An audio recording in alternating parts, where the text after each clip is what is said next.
Tara, and this is John. And not so long ago we were married in Antarctica, promising ourselves that we would always prioritise experience over wealth. So here we are. We sold our house, left the city and bought a van which we've converted into our travelling home. In our last episode we were in Estonia, where we felt the effect by COVID on tourism in Tallinn. We searched for fossils along ancient cliff-lined beaches and visited the Russian border, marked by a real Soviet feel. This week we're in Latvia, discovering what this tiny Eastern European country has to offer. And as you'll see, with a history as rich as this, finding a top 5 was not only fascinating, but also surprisingly easy. If you're enjoying our videos, please do hit that subscribe button just below and give us a thumbs up. We would be so grateful. We really would. We are making our way into Latvia. This is the old school border post. There we go. Latvia. Spelled Latvia wrong. They spelled it wrong? Yeah. How did they spell it? With a J. What? Yeah. Ah.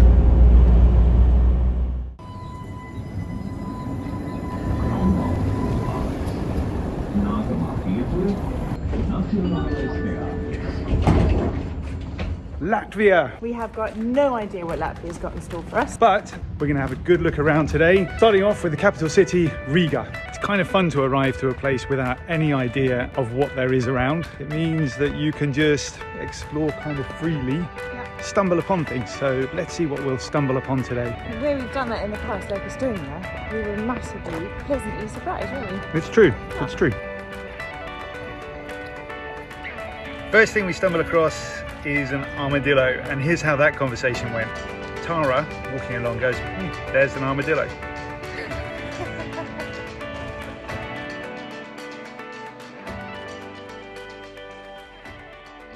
Riga's Old Town is a UNESCO World Heritage Site, filled with the requisite amount of charm to ensure the camera buttons just keep clicking. Walking the cobbled streets was a real pleasure, and around every corner, a story waiting to be told. The houses together form the oldest complex of dwelling houses in Riga. Cool. And each one represents various periods of development of dwelling house construction.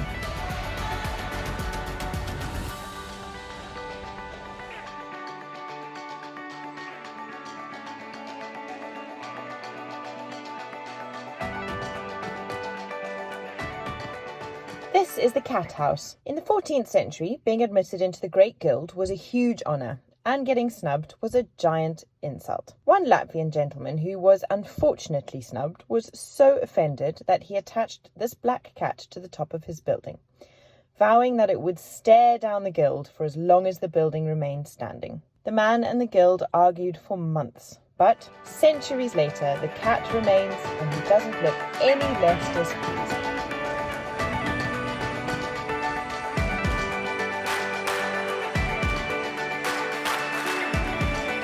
Look at that. That is absolutely awesome. There's a busy road behind me, so lots of traffic. That is absolutely awesome.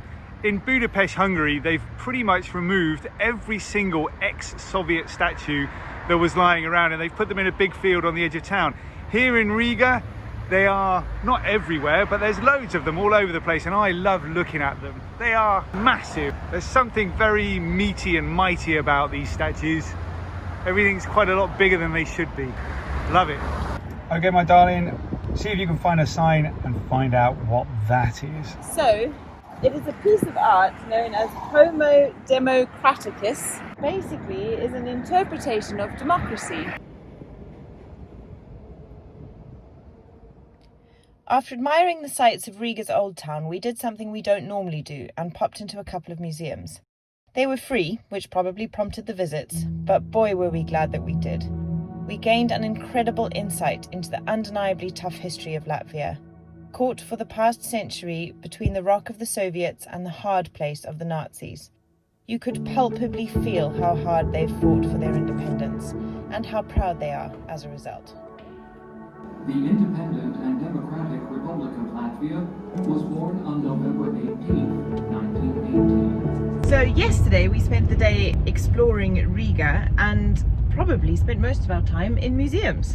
It was really surprising, and Yeah. and the last, I don't know, 2 months we've just been going for hikes in the countryside, in the forests. We've always been out in the nature. So to be inside museums and using the brain, it was pretty nice, wasn't it? It was, yeah. Big highlight was the Latvia War Museum, where we were for a good couple of hours. We learned a heck of a lot. It seems like the history of Latvia, or at least the last 100 years or so, has been just all about war, pulling and pushing between two major forces. Of course, the Russians and the Nazis. At one point, they didn't know who they were fighting for. It seems like it was really, really hard work to be Latvian. I think so. Quite a sad history in lots of ways, but a very beautiful country. So now we're heading a little bit further out of town to see some monuments and some stuff that really would be a little bit too far to walk to. And we're going to Ikea to buy pillows so I can sleep. This is really happening. We have to go and get some pillows because Tara can't sleep because of the baby I have coming. Should I get a trolley? Help me. Come on then.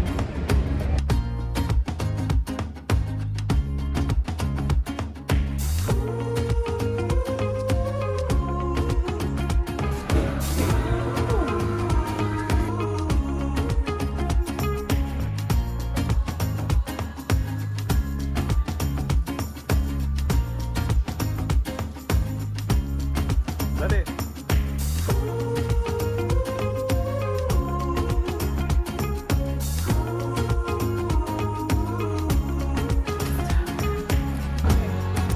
Good. Let's go.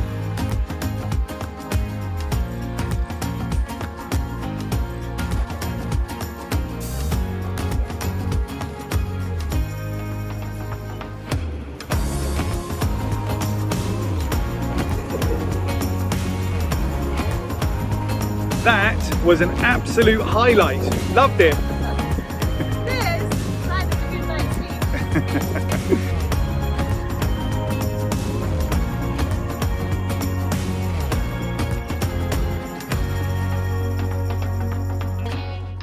So this may be a dodgy fact because I got it off a Google review, but apparently that is the tallest telephone tower in the European Union.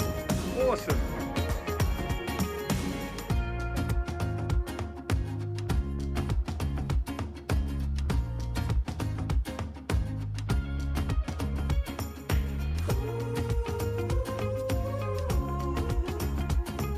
Tara doesn't want to be filmed at this angle. I think it's got something to do with chins, but I'm not sure. Nothing to do with being pregnant. There we go, see? What? Can't go to the top. Nope. Closed until 2023. So we left our failed attempt at the telephone tower and have driven to a place called, I think you say it's Salapsis, but forgive me on the pronunciation there. This is where there is a war memorial in the place where there used to be a German prison camp from 1941 to 1944. It's estimated that between 2,000 and 3,000 people died here, 600 of which were children. And although it wasn't a death camp, it was a labour camp. The conditions that people were kept in here were obviously appalling. So there's some very beautiful and moving Soviet statues. Yesterday we spent a lot of time in the museums in Riga town centre, and we learned a lot about the history of the Nazis and the Soviet occupations of Latvia. It has been a gnarly history that this country has endured for the last 100 years, and this, I think, is kind of a nice conclusion or ending to that story.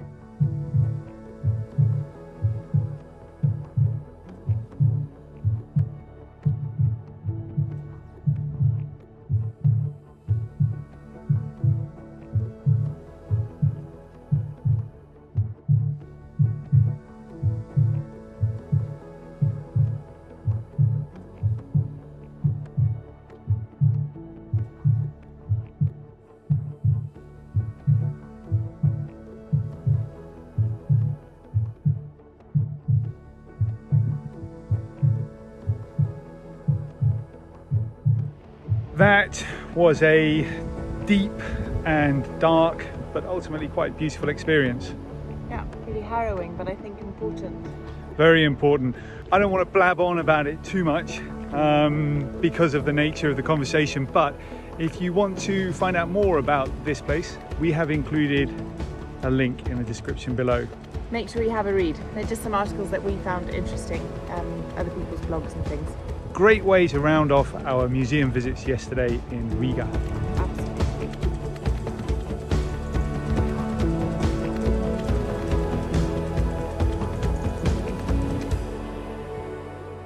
This is our final morning in Latvia, and I don't think we could have asked for anything more magical.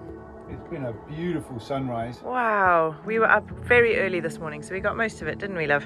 We were 5:30 this morning, and we're having breakfast, and then after that we're going to shoot off for a walk through some marshes and some bogs, and then it's time to head out of Latvia towards Lithuania.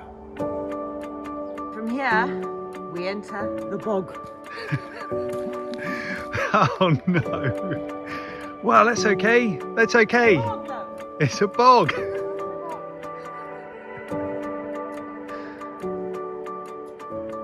Is it safe?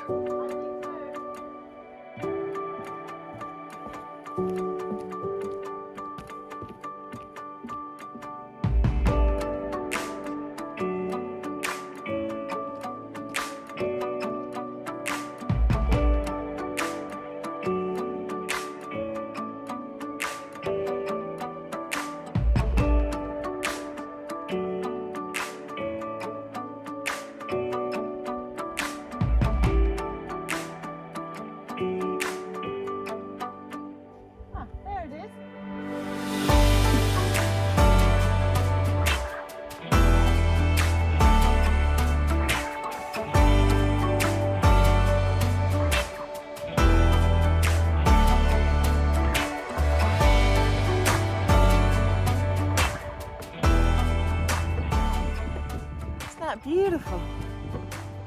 Pretty cool. Gosh.